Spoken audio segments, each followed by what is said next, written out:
Shalom saudara yang dikasih dalam Tuhan, kembali lagi bersama channel ini Satu Hari Satu Firman, di mana kita akan mengulas berbagai firman Tuhan, bisa melalui lagu, bisa melalui Alkitab, yang tentunya ini sangat berguna bagi kehidupan kita masing-masing. Sebelum itu, jangan lupa untuk like, subscribe, comment, and share agar kita dan orang lain bisa terberkati melalui keberadaan channel ini. Amin. Sebelum kita mulai renungan pada hari ini, marilah kita berdoa. Allah Bapa yang mentahta di kerajaan surga, Allah yang Maha Kuasa yang kami kenal, di dalam nama Tuhan Yesus, terima kasih Bapa atas anugerah-Mu, atas setiap yang Kau berikan hingga detik ini, cuaca yang cerah, udara yang segar, nafas kehidupan, dan juga terutama pada pagi hari ini kami beroleh kesempatan untuk meluangkan waktu kami bersama dengan Engkau, merenungkan setiap dari firman-firman-Mu Tuhan. Bukalah mata hati dan pikiran kami, pakailah Roh Kudus yang ada di dalam kami untuk menyingkapkan setiap selubung-selubung kami, sehingga kami dapat memahami apa arti dari yang Kau firmankan itu. Dan pakailah kami untuk menjadi pelaku firman-Mu Tuhan. Pakailah kami menjadi saksi dan alat-Mu bagi sesama kami dimanapun kami berada. Dan di dalam nama Tuhan Yesus kami telah berdoa dan mengucap syukur. Haleluya. Amin. Saudara yang dikasih dalam Tuhan, kita pada pagi hari ini kita akan membahas tentang bagaimana perutusan itu sendiri. Bagaimana peran dari perutusan pelayanan kepada Tuhan. Amin. Di sini saya ambil dari ayat Lukas 10 pasal yang pertama hingga yang ke-12. Judulnya Yesus mengutus 70 murid.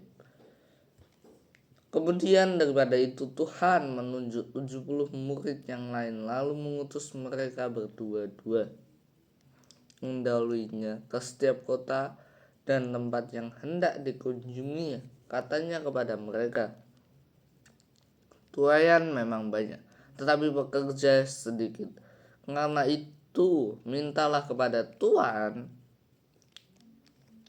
yang mempunyai tuaian, supaya ia mengirimkan pekerja-pekerja untuk tuaian itu. Bagilah, sesungguhnya aku mengutus kamu seperti anak domba ke tengah-tengah serigala. Janganlah membawa pundi-pundi atau bekal atau kasut, dan janganlah memberi salam kepada siapapun selama dalam perjalanan. Kalau kamu memasuki suatu rumah, katakanlah lebih dahulu, damai sejahtera bagi rumah ini. Dan jikalau di situ ada orang yang layak menerima damai sejahtera, maka salammu itu akan tinggal ke atasnya. Tetapi jika tidak, salammu itu kembali kepadamu. Tinggallah dalam rumah itu, makan dan minumlah apa yang diberikan orang kepadamu. Sebab seorang pekerja patut mendapat upahnya. Janganlah berpindah-pindah rumah. Dan jikalau kamu masuk ke dalam suatu kota dan kamu diterima di situ, makanlah apa yang dihidangkan kepadamu. Dan sembuhkanlah orang-orang sakit yang ada di situ. Dan katakanlah kepada mereka, kerajaan Allah sudah dekat kepadamu. Tetapi jikalau kamu masuk ke dalam sebuah kota dan kamu tidak diterima di situ, pergilah ke jalan raya kota itu dan serukanlah juga debu kotamu yang melekat pada kaki kami kebaskan di depanmu. Tetapi ketahuilah, ini kerajaan Allah sudah dekat. Aku berkata kepadamu, pada hari itu Sodom akan lebih ringan tanggungannya daripada kota itu. Saudara yang dikasih dalam Tuhan, di Lukas 10 ini Tuhan Yesus berbicara, Alkitab berbicara tentang latihan berutusan bagi para muridnya. Amin. Di sini para muridnya para murid Tuhan Yesus itu belajar bagaimana dia memberitakan Injil, bagaimana dia pergi ke kota-kota untuk memberitakan karya keselamatan, memberitakan kerajaan itu sendiri. Tetapi di situ ternyata banyak pergulatan, banyak pergumulan yang dialami para murid. Amin. Di sini kita akan mengulas dari ayat yang kedua terlebih dahulu, saudara. Inti dari perutusan itu sendiri. Amin. Tuhan Yesus berkata, katanya kepada mereka, tuaian memang banyak, tetapi pekerja sedikit. Karena itu mintalah kepada Tuhan yang empunya tuaian, supaya ia mengirimkan pekerja-pekerja untuk tuaian itu. Amin. Saudara yang makasih dalam Tuhan, tuaian itu diibaratkan sebagai ladang atau tempat kita mewartakan firman Tuhan. Bisa di gereja, bisa di kota-kota, tempat dimanapun kita diutus, itu adalah tuaian. Dan di situ banyak orang-orang, banyak jemaat-jemaat yang mungkin belum 100% menerima Tuhan Yesus. Masih banyak orang-orang di sana yang masih belum percaya dengan Tuhan Yesus. Makanya di sini Tuhan berkata, Tuhan Yesus berkata, tuaian memang banyak tetapi pekerja sedikit. Itu artinya bahwa banyak orang-orang yang belum selamat oleh Yesus Kristus. Banyak orang-orang yang belum diselamatkan, belum menerima Injil Tuhan. Bahkan orang Kristen pun belum 100% mengetahui apa isi dari firman itu. Mereka belum mengejar dan mereka belum memahami, benar-benar memahami apa kehendak Tuhan dari Alkitab itu sendiri.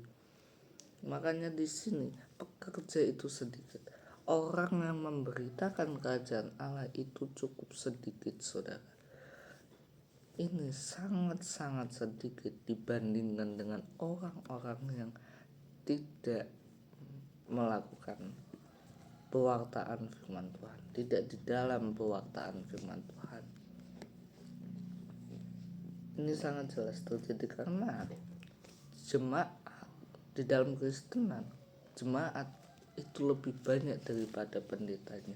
Dan pendeta yang harus mengayomi, yang harus memahami dari beribu-ribu jemaat, dari berjuta-juta jemaatnya, pendeta itu harus memahami. Disinilah fungsi pendeta sebagai pemimpin gereja. Sama seperti Kristus sebagai pemimpin jemaat, Kristus jugalah yang mengayomi jemaat, saudara. Oke. Next kita akan bahas, karena itu mintalah kepada Tuhan yang empunya tuaian, supaya ia mengirimkan pekerja-pekerja untuk tuaian itu. Amin. Mintalah kepada Tuhan itu sendiri, Allah itu sendiri, di mana Allah inilah yang mengutus kita untuk memberitakan firman Tuhan, untuk mewartakan firman Tuhan dimanapun kita berada. Kita mau diutus kemanapun, itu perintah Tuhan. Amin. Jadi di sini perutusan itu benar-benar dari Allah, oleh Allah, dan untuk Allah. Dari Allah karena Allah yang mengutus kita, oleh Allah karena Allah yang melakukan perutusan itu di dalam diri kita, dan juga untuk Allah, untuk kemuliaan Tuhan, untuk memperluas kerajaan Allah. Amin. Jadi di sini kita sebagai pelayan Tuhan, sebagai pewarta firman Tuhan, kita harus benar-benar mengandalkan Tuhan itu sendiri, karena Tuhanlah yang menentukan bagaimana kita diutus, bagaimana kita dipakai, bagaimana kita melakukan firman Tuhan, pewartaan firman Tuhan ke orang-orang. Itu Tuhan yang menentukan. Makanya di sini kita juga perlu berdoa, karena dengan kita berdoa, dengan kita memohon kepada Allah, Allah pasti akan membukakan banyak-banyak jalan agar kita bisa menyelamatkan jiwa-jiwa, agar kita bisa menyelamatkan orang-orang di sana yang mungkin belum sepenuhnya paham tentang firman Tuhan itu sendiri, saudara. Amin. Ayat yang ketiga kita akan membaca, pergilah, sesungguhnya aku mengutus kamu seperti anak domba ke tengah-tengah serigala. Amin. Di sini anak domba ke tengah-tengah serigala, tentu kita sangat memahami bahwa Tuhan mengutus terang kepada kegelapan. Amin. Ada pepatah yang berkata begini, saudara, terang tidak akan menyala tanpa ada kegelapan. Ya benar. Kalau semuanya terang, bagaimana terang itu akan muncul? Terang justru akan muncul ketika ada kegelapan. Amin. Kasih Tuhan akan muncul ketika ada penderitaan, ketika ada permasalahan. Amin. Makanya Rasul Paulus sering berkata, tidak apa-apa aku ditahan di dalam penjara, aku dipenjarakan, aku disiksa, aku ditutus, apapun itu, karena dalam kesukaranku lah semakin besar kasih Allah kepadaku. Itu artinya apa? Jika kita hidupnya enak-enak terus, kita hidupnya kaya-kaya terus, kita tidak pernah mengalami kekurangan, tidak ada masalah, justru kita nanti akan menjadi orang yang sombong, saudara. Orang yang sombong karena apa? Kita merasa hidup kita cukup, hidup kita terberkati, kita lupa Tuhan, kita jadi lupa Tuhan, dan pada akhirnya kita mengandalkan diri kita sendiri, tidak mengandalkan Tuhan lagi. Amin. Untuk itulah Tuhan Yesus berkata, kamu diutus sebagai anak domba di antara serigala-serigala. Amin. Kita menjadi terang bagi barang siapa yang masih berada di dalam kegelapan. Kita tarik dari kegelapan menuju pada terang. Amin. Sama seperti Paulus, dahulu namanya Saulus. Dia dulu penganiaya jemaat, saudara. Kemudian dia ditangkap oleh Tuhan Yesus. Dia menjadi buta di tengah jalan, di tengah perjalanan untuk mengejar orang-orang Kristen. Dia ditangkap menjadi Tuhan Yesus. Dia menjadi buta, tapi pada akhirnya dia disembuhkan oleh Ananias. Ya, disembuhkan oleh Ananias, dan kini Paulus bertobat, saudara, dari kegelapan, tugas kegelapan yang mencari orang-orang Kristen untuk ditindas, untuk dihukum, untuk dibunuh, sekarang menjadi pewarta firman Tuhan. Banyak surat-surat Paulus yang ditulis sana. Kita baca ya dari yang pertama. Ada Roma, ada Korintus, ada Galatia, ada Efesus, ada Filipi, Kolose, Tesalonika, Filemon,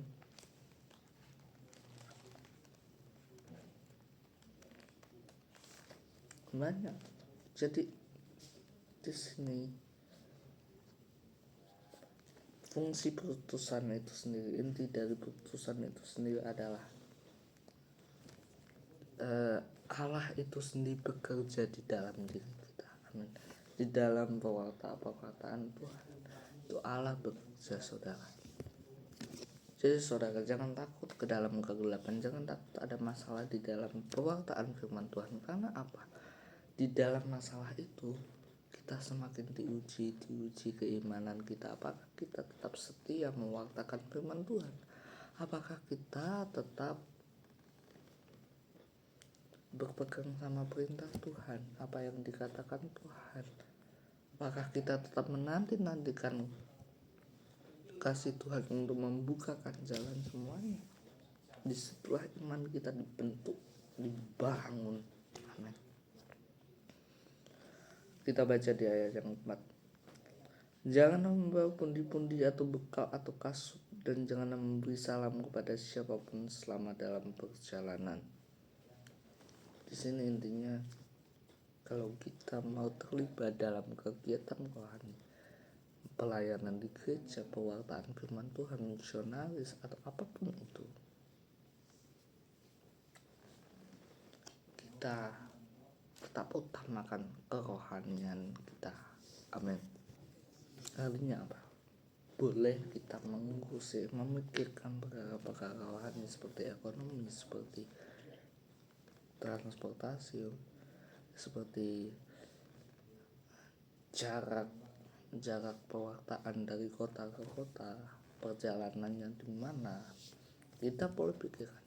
Tetapi fokus kita yang utama adalah untuk Tuhan, saudara. Bagaimana kerohanian kita itu dikembang, semakin diasahkan.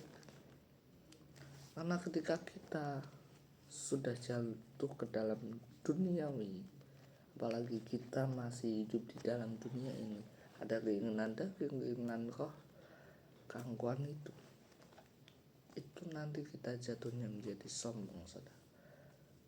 Kita jatuhnya mengandalkan kekuatan diri kita sendiri, tidak mengandalkan kekuatan Allah.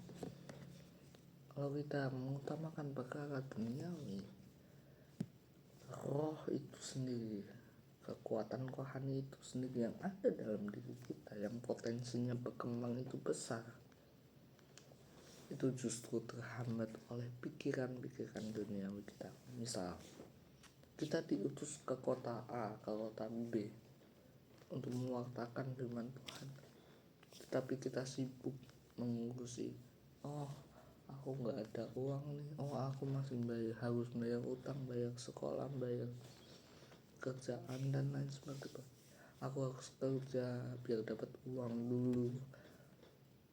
Namun ada contohnya di Alkitab.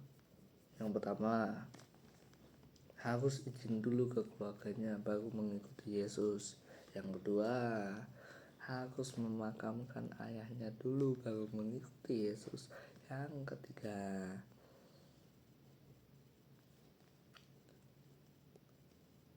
ketiga itu kalau tidak salah tentang bagaimana orang itu khawatir tidak membawa apa-apa selama perjalanan mengikuti Yesus. Kalau saya tidak salah ingat ya, tapi intinya di sini kita tidak bicara tentang permasalahan mereka, tetapi mereka lebih mengutamakan duniawi mereka sendiri, saudara. Jadi yang awalnya kesempatan besar mengikuti Tuhan Yesus justru tertutup oleh hal-hal duniawi, justru tertutup oleh pikiran-pikiran duniawi yang menghantui mereka, sehingga mereka tidak jadi mengikuti Yesus. Amin. Di sini saudara, kita memahami bahwa Tuhan Yesus berkata, barang siapa masih menengok ke belakang tidak layak untuk kerajaan Tuhan. Amin. Itu artinya barang siapa masih memikirkan diri sendiri, masih memikirkan duniawi itu sendiri, tidak layak untuk melayani di kerajaan Tuhan. Karena apa? Rohani dan duniawi itu sangat berbeda, saudara. Kebutuhan duniawi itu hanya sementara, tetapi kebutuhan rohani itu bisa mencakup kebutuhan duniawi, bisa mencakup kebutuhan rohani, saudara. Amin. Kenapa saya bisa bilang begini? Karena Tuhan Yesus pernah berkata bahwa barang siapa makan tubuhku dan minum darah, ia akan hidup sekalipun ia telah mati.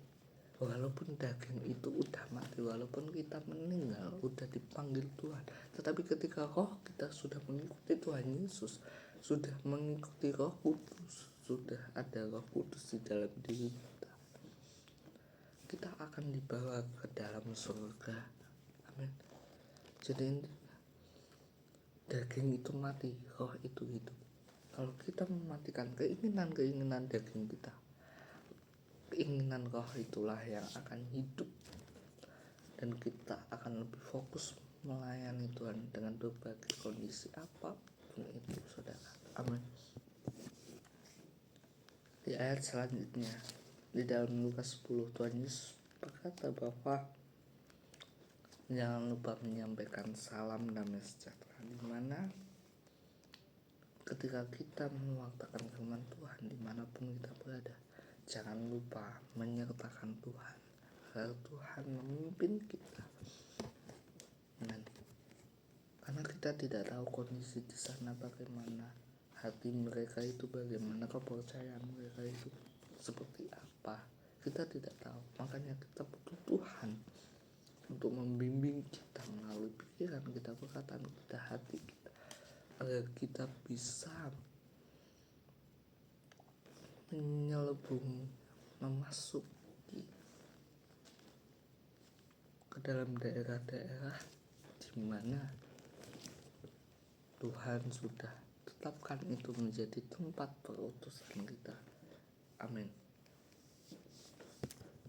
Dengan kita mengucapkan damai sejahtera, itu artinya kita membawa Tuhan Yesus ke dalam tempat perutusan kita. Makanya di dalam doa-doa kekristenan selalu pada akhirnya dalam nama Yesus, karena setiap kita memohon kepada Allah, setiap kita melakukan kegiatan Tuhan, ada Tuhan yang beserta kita. Kita tidak bisa dengan kekuatan kita sendiri mampu sampai titik ini untuk mewartakan firman Tuhan, saudara. Tetapi ada Tuhan, ada Roh Kudus itu sendiri yang membantu kita untuk menjaga kerohanian kita, agar kita terus bisa mewartakan firman Tuhan. Amin. Dan di sini ada pesan Tuhan Yesus, bagaimana jika salam itu tidak diterima? Tenang saja, saudara. Ketika kita tidak diterima oleh orang lain karena kita mewartakan firman Tuhan, Tuhan Yesus berkata, berbahagialah kamu semua yang dianiaya, yang dihukum karena namaku. Itu artinya mereka tidak menolak kamu, saudara. Mereka tidak menolak Anda semua, tetapi mereka menolak Tuhan Yesus, menolak Alkitab, menolak Allah itu sendiri yang kita wartakan kepada mereka. Amin. Jadi di sini nggak apa-apa kita ditolak, nggak apa-apa kita dihukum karena nama Tuhan, karena mereka sudah menolak Sang Juru Selamat. Mereka jugalah yang akan mendapat akibatnya.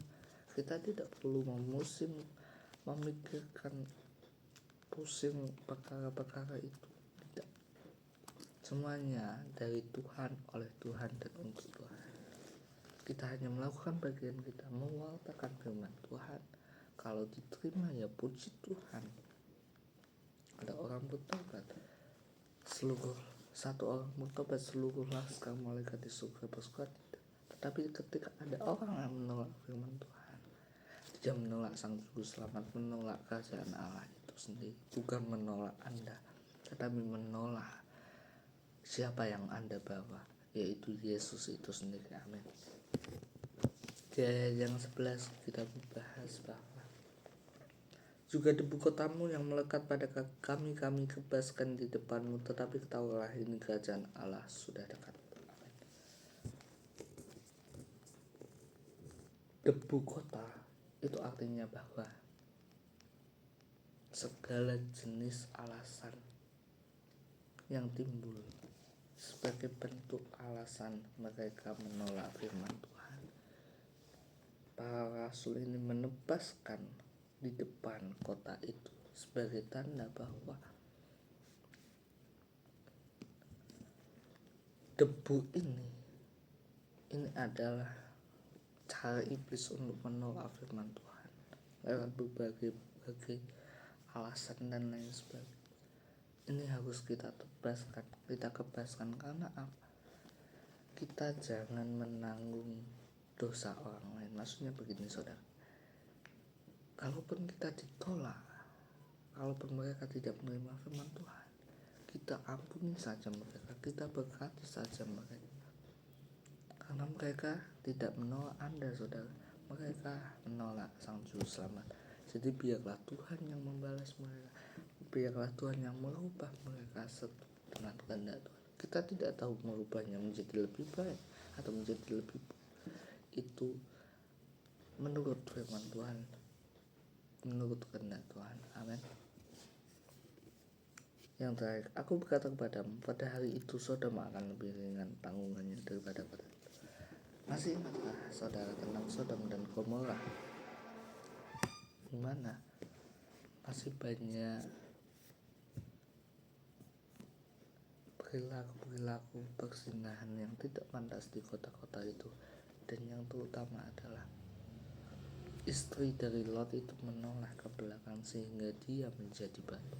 Ini artinya bahwa ketika orang mau diajak untuk bertobatan, mau diajak menerima firman Tuhan kerajaan Allah, tetapi orang itu masih belum bertobat dari masa lalunya,